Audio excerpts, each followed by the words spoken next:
Let's read the question. The question says, in which stage DNA replication takes place?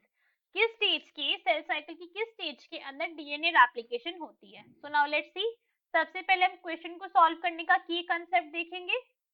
की concept क्या है हमारा कि हमें सेल साइकिल के बारे में पता होना चाहिए. हमें पता होना चाहिए कि सेल साइकिल के टोटल कितने फेजेस है और उनके बारे में इंफॉर्मेशन होनी चाहिए. So now let's see this. सबसे पहले हम एक डायग्रामेटिक रिप्रेजेंटेशन करेंगे सेल साइकिल की. This is cell cycle. ये क्या होती है? फेजेस के अंदर डिवाइड होती है. ऐसे डिवाइड है ये फेजेस के अंदर सभी के सभी ऐसे, राइट. अब अगर हम मेंशन करें सभी फेजेस, फर्स्ट फेज होता है हमारा G1 फेज, ग्रोथ फेज. इसके अंदर डीएनए की अमाउंट कितनी होती है?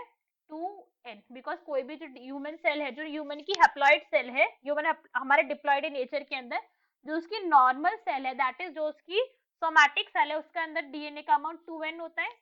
हमारी सेल ऐसे चलती है cycle. Next phase is what? Is S phase. S phase क्या है? सिंथेसिस फेज है. इसके अंदर क्या करता है? डीएनए रेप्लिकेशन होता है. Replication of DNA. रेप्लिकेट कर रहा है अगर डीएनए, इसका मतलब क्या है?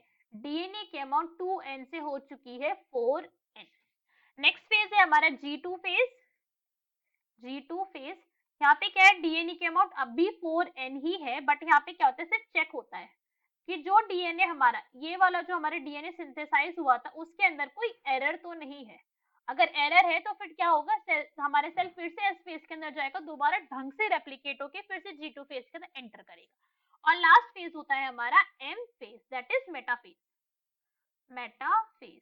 मेटाफेज क्या है? ये एक्चुअली हमारे डिवाइडिंग फेज है. सिर्फ इसी के अंदर सेल हमारी जो है वो डिवाइड होती है.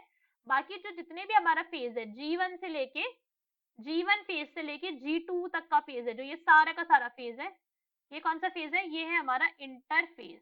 इसे हम कहते हैं interphase. This whole is interphase to 95% of the cell. तो अगर हम देखें तो डीएनए की यहाँ पे रेप्लिकेशन कौन से फेज के अंदर हुई है? एस फेज के अंदर रेप्लिकेट हुआ है डीएनए, ये रहा. So from this what we can say that our correct answer is C, S phase.